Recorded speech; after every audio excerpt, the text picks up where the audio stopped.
প্রথমে এই ডিপজলকে বললো কি আপনি একটু নামাজের পরে এলান করে দিয়েন যাতে সবাই একটু বসে। তাই ডিপজল নামাজের পরে তার মতো করে এলান করতেছে এইভাবে, ইনশাল্লাহ ভাই বাকি নামাজের পরে মসজিদি মানে কিনের কথা হইব, ওই মুসল্লি তোরা গলতে ববি, নাইলে কিন্তু সানডে মানডে ক্লোজ করে দিব, কয়া দিবা লাচ্ছি। তো সবাই তো ভয়ে বসে গেছে, সর্বনাশ যেই লোক এলান করছে না বসলে তো খবরই আছে। তারপরে ওই প্রথম যে ইমানের বিষয়টা, কালেমার বিষয়টা দেওয়া হলো মিশা সওদাগরকে, যে আপনি একটু কালেমার বিষয়টা আপনার মতো একটু সাজাই গুছাই বলেন। তাই মিশা সওদাগর কালেমার বিষয়টা বলতেছে এইভাবে, আমরা দু চোখে যা কিছু দেখি আর না দেখি সব আল্লাহ সৃষ্টি মাখলুক। মাখলুক কিছু করতে পারে না আল্লাহর হুকুম ছাড়া, আর আল্লাহ সব কিছু করতে পারে মাখলুক ছাড়া। তাই যাই হোক সে তার মতো করে বলে গেল। তারপরে নামাজের বিষয়টা ডিপজলকে আবার দিল যে আপনি একটু নামাজের বিষয়টা আপনার মতো করে বুঝাই বলেন। তাই ডিপজল নামাজের বয়ানটা করতেছে এইভাবে, এই আল্লাহ রসুল যেমতে যেমতে নামাজ পড়ছে আর সাহাবি গো শিখাইছে অমতেই নামাজ পড়তে হইব, বোঝো নাই মাসলাডা দুধু খা, ওই নৌসাব নামাজ শিখাই দিবি। যাই হোক সে তার মতো করে বললেও।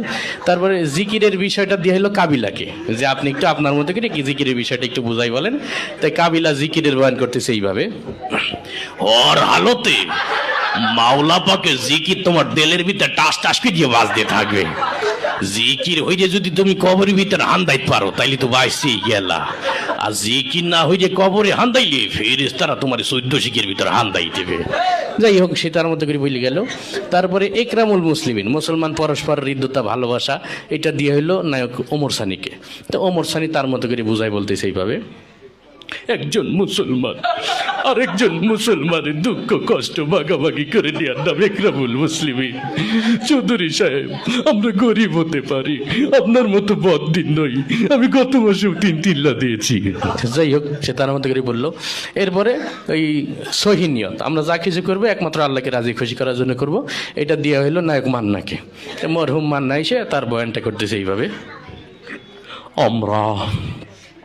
আমরা যা কিছু করব পৃথিবীর কোনো মানুষকে খুশি করার জন্য করব না, সবকিছু আল্লাহকে রাজি খুশি করার জন্য করব। যাই হোক সে তার মতো করে বলে গেল। এরপরে তাবলিগের বিষয়টা দেওয়া হলো নায়ক রুবেলকে।